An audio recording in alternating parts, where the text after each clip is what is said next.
Hello, everyone. This is Cody Lee of BlackCatBooks.org, author of I, the Dragon, Cruel and Beautiful, Rabbit Hole, King Dio, Lauren Frey, and the upcoming Mouth of the Dragon. Oh boy, is it bright! I haven't adjusted my lighting since I moved back to the desk, but last night I had the opportunity to read, I should say, a lot of manga. I read like some One Piece, some other things, and I finally got around to reading Chainsaw Man Volume 9. Now, Chainsaw Man has been a favorite of mine for a long while, but I did not like the last volume, Volume 8. I thought it was, to be fair, like it had been a long time since I had read Chainsaw Man when I picked up Volume 8, and for those of you who are familiar with the series, like Volume 8, like a lot of crazy shit happens. It is impossible to keep track of what's going on. In fact, that's one of the weird strengths and weaknesses of Chainsaw Man, is that a lot of times it's so out there, it's so insane, it's so surreal, even, that it's very, very difficult to discern how things work in Chainsaw Man. There are clear rules in set. There is a clearly established universe. It's clearly very well thought out, but it's just, unlike something like Attack on Titan, which is like very, very clear, which manages to handle really strong topics in really, really straightforward ways, in a way that's easily presentable and understood to the audience. Like Chainsaw Man, tries to be out there as possible, and because of that, you always get this impression that you're missing something, or you don't understand what's going on, or that there's some kind of context you're forgetting. And that could be a good or a bad thing. I think this will be a highly rereadable series. I think it's done a pretty good job so far on building up character drama and motivations. I think a lot of deaths have been shocking. I think the overall plot is probably one of the best I've ever read. But at the same time, if you don't process everything, if you don't understand what's going on, it can be easy to think that maybe it's going for shock value, or maybe it's trying a little bit too hard, or maybe it's not as good as you think it is, right? That has been kind of on my mind a lot going through it, and going through Volume 9 with the last volume. And I'm happy to report that Volume 9 takes a big step back from all the insane nonsense of the past couple of volumes with all these crazy devil assassins and just all that. And it really just goes back to basics in a lot of ways.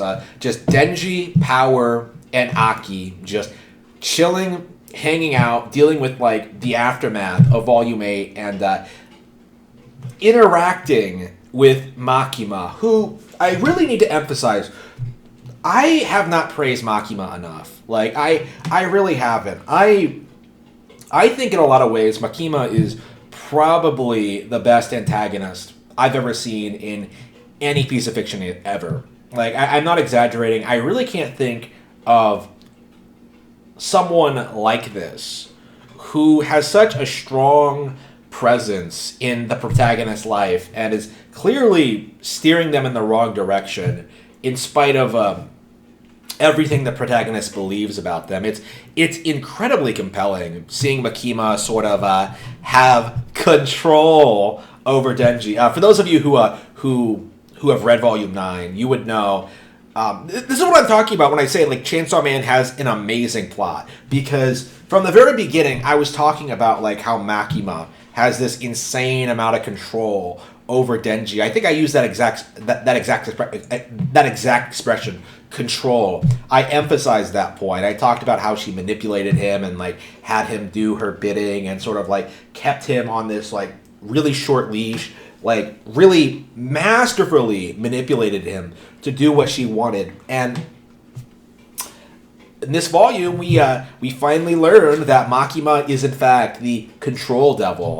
Makima has been hyped up for a long time as being a major threat in the world of Chainsaw Man. It's established that a lot of people hate her. A lot of people in the Public Safety Association hate her, actually.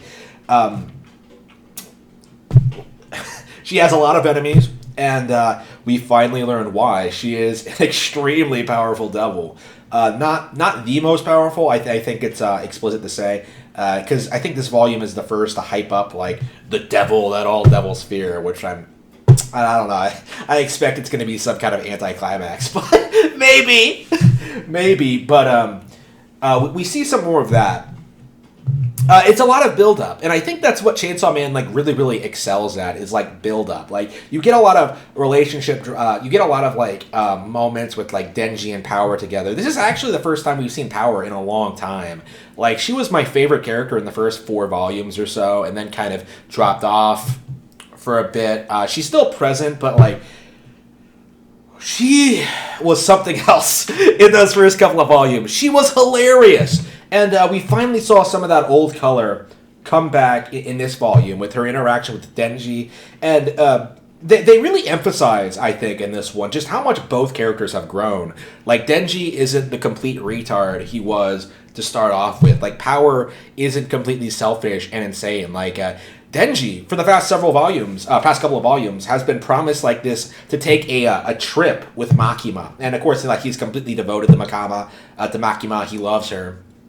But when Makima approaches him to go, like just the two of them, in this volume, he says no. Because Power is having a rough time following the events of the last volume. And so Denji decides it's more important for him to stay home with her. Now, like, they do all sorts of, like, weird coupley things. Like, they take a bath together. Like, Denji takes care of her and stuff like that. It's weird. But the dialogue insists that like it's not at all sexual or stuff like that.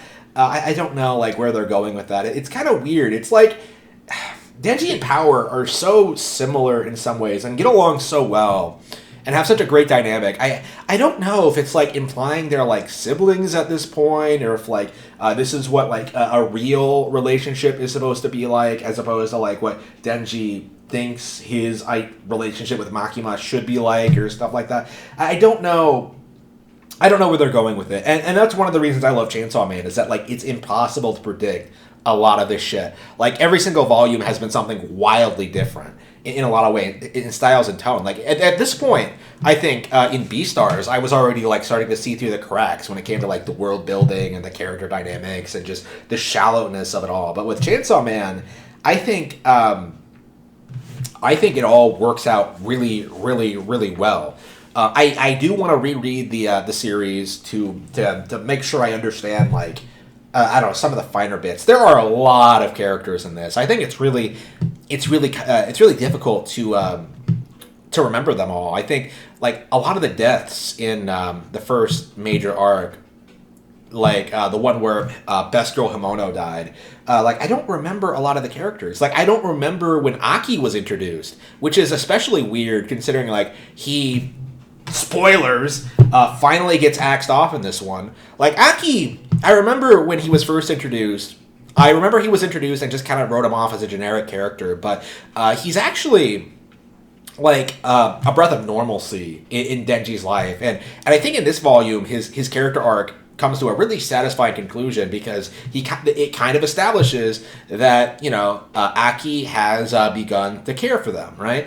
They do sort of have like a dynamic. They do care about each other, and it all comes to it all comes to a head when Aki, again, this is part of the reason I say that I don't understand the plot of Chainsaw Man sometimes, is the gun devil, and so Denji kills him. Like it's all really confusing. There's some bit with like Aki and his like trap waifu Angel on the beach with Makima, and like Makima just forces him to do something, and it doesn't make a whole lot of sense. Like maybe again, like I'm not entirely sure how Makima's powers work. I'm not sure like what exactly how.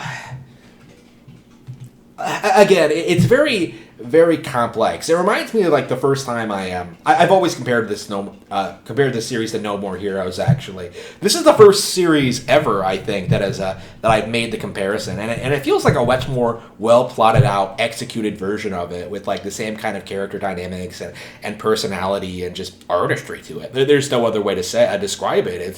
It's just impeccably well made. I really have no at this stage in Volume 9, I really have no real complaints. And I think at this point, in like Attack on Titan, I was having complaints with like some of the early arcs. I don't really like Female Titan. I think it comes out of nowhere. I don't like Clash of the Titans. I don't think Amir is an interesting character at all.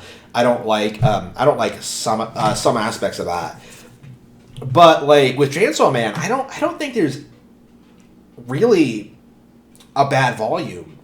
Not really. I had problems with Volume 8, but like when it comes down to it, like I just kind of didn't hit very hard for me.